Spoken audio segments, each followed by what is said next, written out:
Hello everyone, welcome to your Medicare Monday, and in this video I just wanted to remind everybody about medical billing and just billing in general and the problems due to human error, maybe some mistyped error. Just because in the past week I've had more than enough cases of errors in medical billing, invoicing from Medicare, that I really wanted to kind of give you guys a refresher on it. So for medical bills, if you receive a medical bill from the hospital, a lot of times that's not the finalized bill, even from the physician's office. Be always sure to check the bill and make sure that the insurance was actually billed on that claim or on that bill.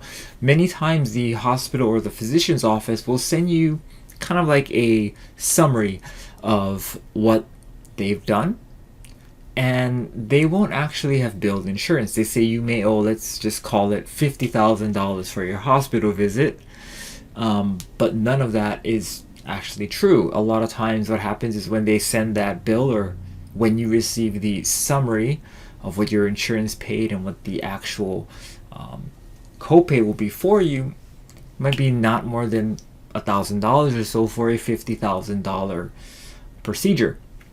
And this goes through many different kind of special accounting.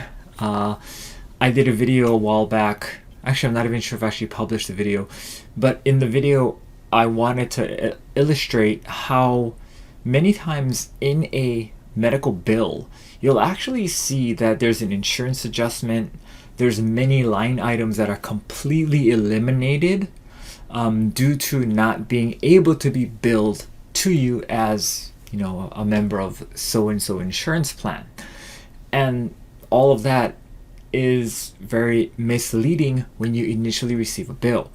So if you didn't receive a bill yet from your insurance company and you got only a bill from a medical provider like the hospital or the doctor, confirm with the hospital or the doctor that they've actually billed your insurance. And if you get an insurance denial, try and find out if it was medically necessary. Because if it was medically necessary, the insurance should be covering this particular service. And if it wasn't, let's say it was billed incorrectly, maybe you had you needed to get XYZ service, but the coder or the person at the doctor's office coded it in wrong. Maybe they coded in an older code that didn't work because they no longer recognize that specific billing code. Then it would be good to actually check. And the reason why this came up is a multitude of things. This article I just came across, I don't know, this article came from almost 4 years ago, but it said that, many people, 1,000 out of 1,000 adults, 57% received a medical bill that they thought should be covered. And about 2 or 3 weeks ago, I was on the phone with my insurance company who runs the hospital that we went to, and they said that my daughter specifically told them not to bill insurance. Now, I don't know why anybody would say that, but that's what they have on record. That's why we were billed for the entire $210 visit, even when it should have just been a $30 copay. So it's always good to check. And another really important thing to check for those of my clients who have a Medicare or are paying for Medicare Part B, meaning you aren't collecting Social Security yet, and you have to pay Medicare in 3-month intervals, be sure to check that bill, because I have a client who just recently received the bill and it was quoted for 1 month time-wise, but the notional amount that they had to pay was for 3 months. Upon further research and talking to Social Security said, and this is secondhand information, but they told my client that it was a typo. A typo. That's crazy, right?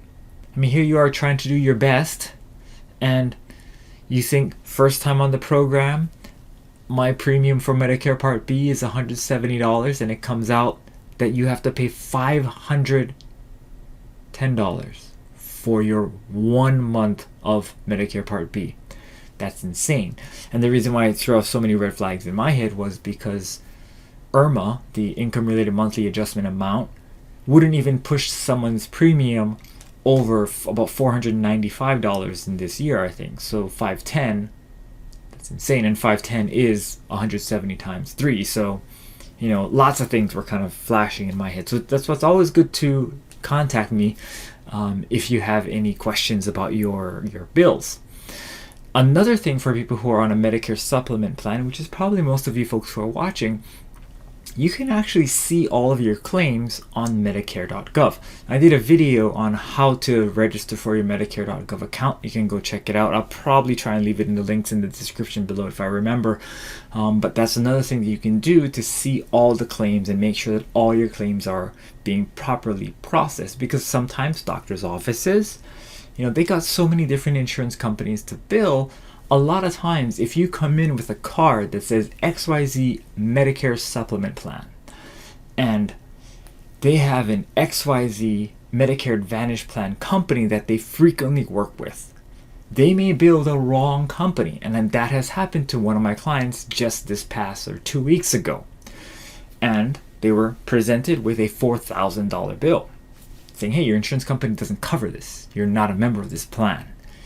And do further research. Of course, they weren't a member of that plan. They're a member of the Medicare, original Medicare Part B, and they have a Medicare supplement plan. So their copay was nothing, right? That's far better, and you don't have to stress about the bill. Just slow down and think, where did they go wrong? Because many times that's what it is. It's human error. Many hands have touched this claim before it reached a denial or a bill that came up in your mail or on your email. So make sure you check. And I guess that's where I'll leave it today. Today is Friday for me. I record all these Medicare Monday videos the Friday before. Short video. I just wanted to kind of update everybody on that because it just happened so many times today. And in addition, I'm actually working on